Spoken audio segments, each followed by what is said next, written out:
lots to talk about. Things are changing by the minute. So we want to bring in Dr. Naven Bopit, a professor of international relations and the chair of the Department of Political Science at UNC Chapel Hill this morning. Dr. Bopit, thank you so much for joining us. Let's start here. The last time we spoke to you, we were talking about developments outside of Iran, but we didn't talk about the expectation that a strike would be carried out. What was your reaction when you heard the news over the weekend?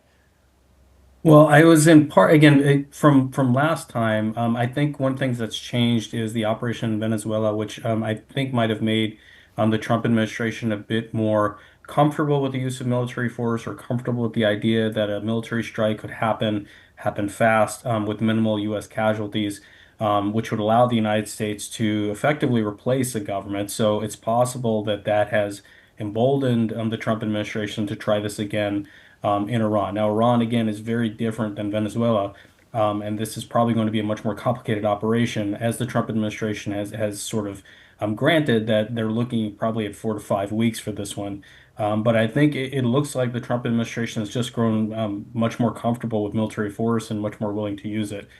So I think that has contributed to a harder line in negotiations versus the Iranians. And also there was a discussion in the negotiations with Iran, that it appeared that, at least the Trump administration, that Iran was not negotiating good faith. So on those two counts, I think that's why bargaining broke down. Okay, so Dr. Bopit, let's walk us back to the very beginning, right? What is the entire purpose of this operation that happened over the weekend?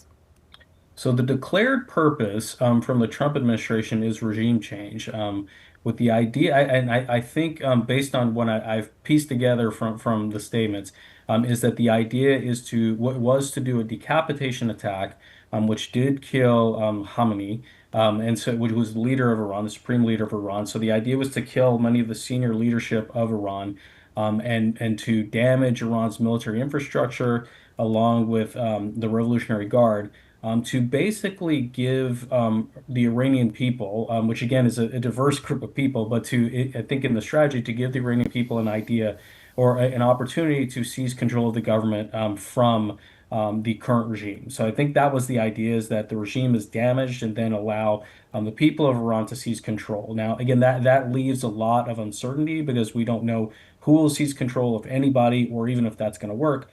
So again, there's a lot of ambiguity, I think, at the end, at least from the articulated strategy right now. But the idea right now seems to be to weaken the leadership. When we talk about Iran, the supreme leader, it's not just Iran that you have to talk about. Obviously, we know that they are the head of the terror network. They have Hezbollah, Hamas, just to name a few that they're also related to and sponsoring. If you're attacking Iran, what does that do in terms of Hezbollah, Hamas? We've seen attacks between Hezbollah and Israel. What does that do to the destabilization of the terror network in the Middle East? So I think if you look at the declared message, if the United States and Israel are intending to depose the Iranian state, then from the Iranian regime's perspective, strategically, you would expect them to use everything that they can in their arsenal to try to defend against this. If the goal is more limited, then maybe they can respond in a more limited way, as they have in previous encounters. But if the stated goal is to depose the regime, and it looks like, again, based on the decapitation attacks, that looks to be a serious objective of the United States and Israel, then you would expect them to use all they can. And their assets include Hamas, which is in a very diminished state. So that's not as big as a threat as it was maybe 3 or 4 years ago. Hezbollah is the same. They're also in a very diminished state, but they still do have some capability. Probably I would expect them to turn to their militias in Iraq, probably also not as in the best shape as they were.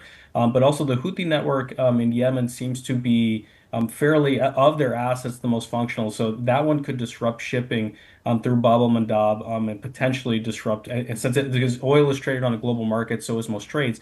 So that could potentially cause some economic disruption, as well as any efforts they make to try to disrupt traffic coming out of the Strait of Hormuz, which is basically gone to zero now because of the conflict. Dr. Bopit, I know that in the United States, everyone has opinions, right? We hear from lawmakers, we hear from everyday people about what's going on. But as far as people who actually live in the country, Iranians, who we should note have been going through anti-government protests for the past couple of months, what does this mean for them right now with the death of the Ayatollah and everything that's going on right now? Well, based on sort of what I've been pulling in, and again, information coming out of Iran is limited, due to the regime's activities and also just due to just the difficulty of getting accurate information. But I think the people of Iran are in a way squeezed. There's not a great deal of support for the Iranian regime, right? The Iranian regime if we look sort of in the last 10 years, the people of Iran have suffered through considerable inflation, through isolation. I don't think you'll see a whole lot of support for the regime, but I also don't think you'll see a whole lot of support for either the United States or Israel. Again, given history, so I think they find themselves squeezed between two entities that don't look very friendly. It remains to be seen how those individuals will respond. But also, again, what we have to also think about is that every Iranian today that's in country is facing the potential of death, right? From airstrikes that are coming in, from uncertainty again, and so it is a really difficult time, I would imagine, for Iranians, and I think that's certainly something to be remembered. I kind of want to stay with that right there. In terms of negotiating, obviously President Trump says lay down your arms, we're here to support you, but at the same time there's push to negotiate that we've heard there, which is kind of counterintuitive, because if you're negotiating, that would mean keeping the regime in power. So is there really a negotiation on the table? Because if you negotiate, that keeps the regime in power, but if you're going to support the people of Iran and essentially hope that they can overthrow the government, those are two very different pathways. Yes. So again, something before we sort of dig into that question, something to bear in mind is that the Trump administration has said that a feature of their foreign policy is to remain unpredictable. So they have allowed themselves some flexibility. They can try to stage a popular uprising against the regime and support that, or they can try to follow the model of Venezuela and remove the top leadership and hopefully get someone that is more cooperative with the United States. My sense is that the second option is probably the preferred option given the experience of Venezuela, and also because that involves less involvement, right? That potentially could be something that would allow for a smoother transition after the conflict, so long as whoever takes power in Iran would pledge not to be hostile to the United States and Israel. But again, that's asking a lot, because that is more heavily ingrained, I would say, in Iran than it was in Venezuela. I think the Trump administration is just leaving its options open, and that's part of bargaining. That if they are trying to negotiate with members of the regime, they can threaten them and say, "Look, if you don't do what we want, we will start to support the popular rebellion." So that's maybe a way of trying to coerce those elites in Iran that they're hoping to co-opt. And there's so much happening, as we mentioned. If you look online, there are minute by minute updates of all the things that are happening all over the region there. What should the American people actually be paying attention to? What should they look out for as we continue to see strikes and military action? I think that the thing that we have to sort of think about, there's a couple things worth remembering for American citizens is one thing to look at is the missile range that Iran has, right? So it can extend throughout the Middle East, but that sort of is the limit in capability. So it doesn't look like, again, just as a reassurance, it doesn't look like there's going to be missile strikes in the United States or anything like that. That can happen in the region. That can certainly happen to American forces that are in the region, but it's not likely to reach the United States. What also you can look at is the disruption in energy prices. I think that's something that Americans are going to feel. The price of oil has gone up considerably in the last couple of days. It may go up more. Right now, energy stockpiles in the world are quite high. So that might buffer it a little bit, but the Strait of Hormuz is where a fifth of the world's energy is coming out of.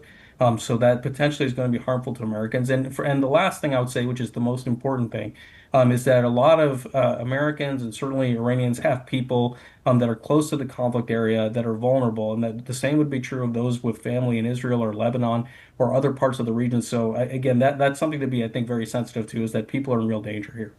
Last one for you. Speaking of real danger, we just got an update in that the U.S. military confirmed that Kuwait mistakenly shot down 3 American F-15 Strike Eagles during combat. We did have the information on that.